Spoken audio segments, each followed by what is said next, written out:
Berikutnya, analisis frasa berdasarkan jenis kata pembentuknya. Jadi sahabat, kalau kita ingin menentukan sebuah frasa apakah sama dengan frasa yang lain pembentukannya, kita bisa menggunakannya dengan pola analisis frasa.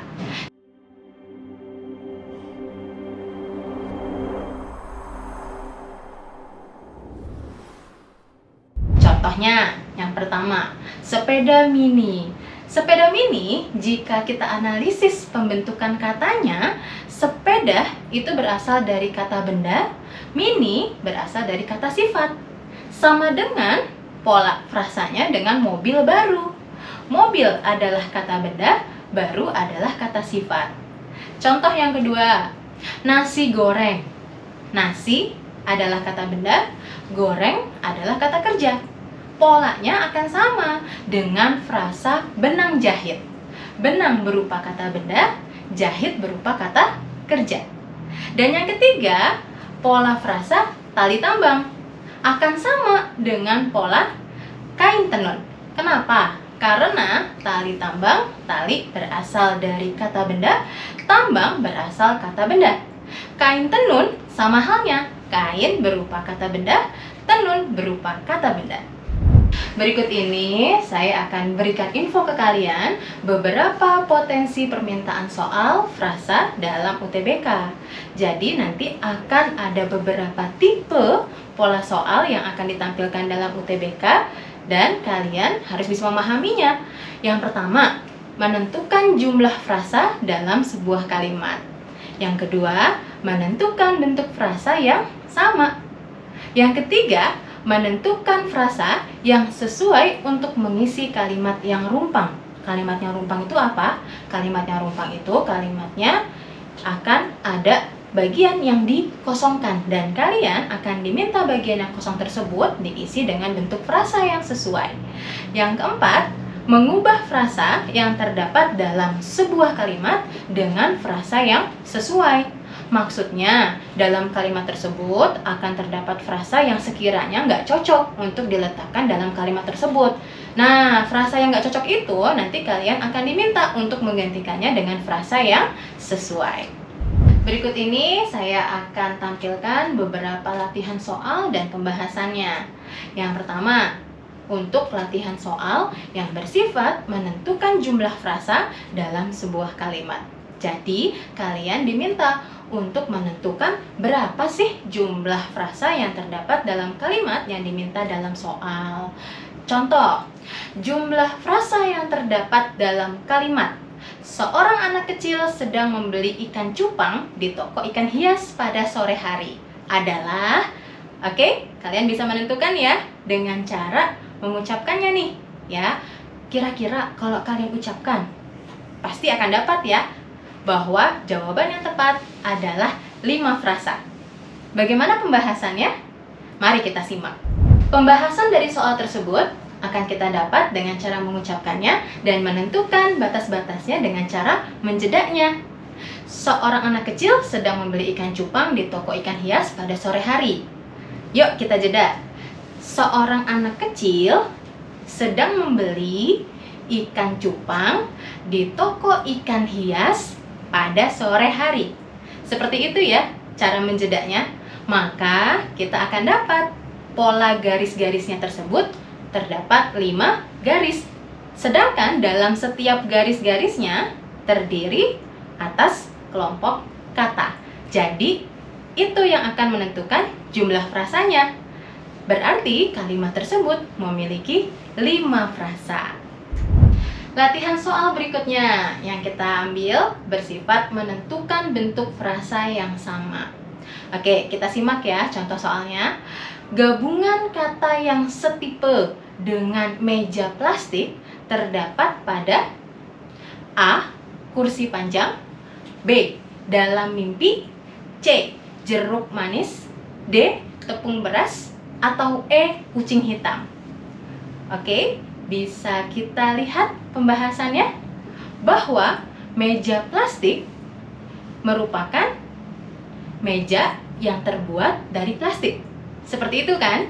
Nah, tapi kalau kita analisis dengan polanya, meja plastik berpola DM. Meja, D-nya, plastik, M-nya. Hal itu berarti meja sebagai inti frasa. Inti frasa dari meja plastik adalah kata benda. Sedangkan plastik sebagai pewatas atau penjelasnya bersifat kata benda juga. Jawabannya akan sama dengan tepung beras. Kenapa? Tepung beras bermakna tepung yang terbuat dari beras. Tepung beras, jika dianalisis polanya, tepung beras, tepung adalah D-nya, beras adalah M-nya. Berarti tepung sebagai inti dan beras sebagai pewatas atau penjelas dari si kata tepung. Jika kita analisis dari bentuk katanya, tepung adalah kata benda, beras adalah kata benda. Hal tersebut menjelaskan bahwa meja plastik akan sama polanya dengan tepung beras. Latihan soal berikutnya, yaitu untuk menentukan frasa yang sesuai untuk mengisi kalimat yang rumpang. Berarti kita mengisi kalimat yang kosong. Nah, bagian yang kosongnya itu kita isi dengan frasa yang sesuai. Contoh, di halaman rumah Pak Budi menanam bla bla bla bla, yang daunnya bla bla bla bla dan buahnya bla bla bla bla. Nah, bagian yang kosong ini kira-kira yang sesuai kita bisa tentukan yang mana ya? Nah, kalau kalian lihat dari opsi-opsi jawabannya, kita bisa dapat yang sesuai adalah yang A, bahwa Pak Budi menanam pohon mangga yang daunnya sangat rimbun dan buahnya banyak sekali. Kenapa bukan yang B? Karena kalau kita cocokkan ke kalimatnya, Pak Budi menanam tanaman bunga, oke.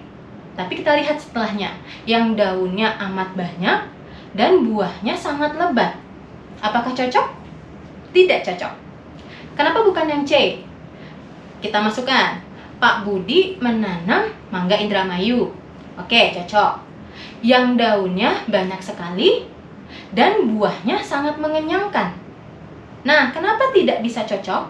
Karena frasa sangat mengenyangkan itu tidak sama polanya atau tidak sejajar bentuknya dengan bentuk frasa mangga Indramayu dan banyak sekali. Jadi maknanya akan berbeda tentunya. Kenapa bukan yang D? Banyak sekali, jarang-jarang, sangat manis. Kita masukin ya. Pak Budi menanam banyak sekali. Menanam apa, ya kan? Nah, yang daunnya jarang-jarang.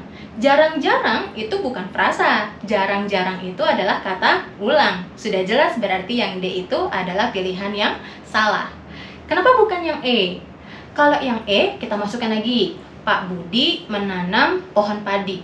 Berarti bisa jadi Pak Budi menanam pohon padi, tetapi apakah maknanya sesuai dengan kalimatnya di halaman rumah? Mungkin bisa kalau halaman rumahnya luas, ya kan? Nah, tetapi kalau kita cocokkan lagi ke setelahnya, yang daunnya sangat rimbun dan buahnya sangat manis.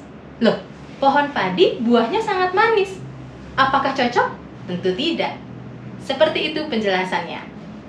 Nah, yang terakhir, kita akan bahas latihan soal yang sifatnya mengubah frasa yang terdapat dalam sebuah kalimat dengan frasa yang sesuai.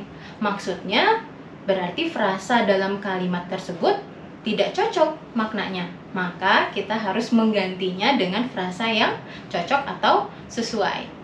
Contoh, anak-anak yang berlibur ke dunia fantasi memperlihatkan wajah yang sangat kecewa karena semua wahana menyeramkan sekali.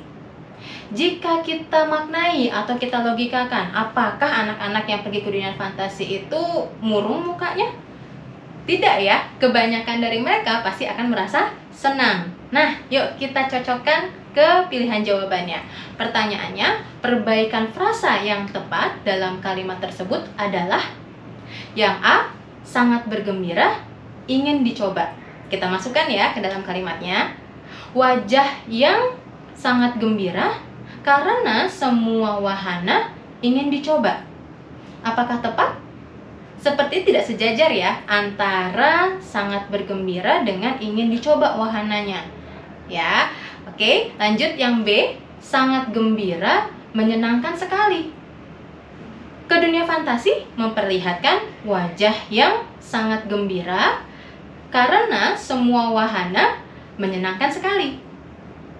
Bisa ditentukan sebagai frasa yang sesuai atau cocok dengan kalimatnya. Kenapa nggak yang C? Sangat senang, sangat dirindukan. Apakah kalau pergi ke dunia fantasi itu maksudnya wahana-wahananya dirindukan? Tidak. Bagaimana dengan yang D? Bahagia sekali, sangat mengesankan.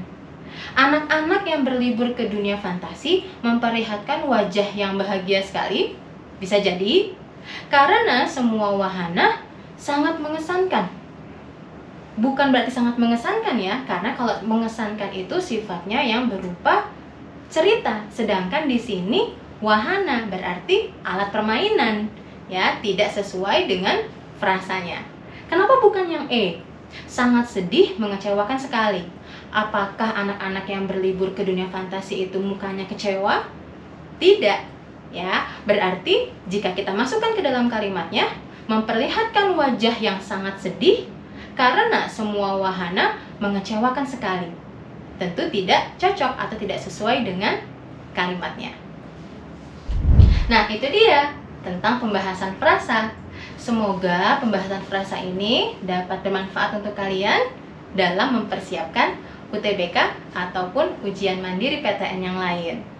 Semoga kalian dapat diterima di PTN yang kalian inginkan.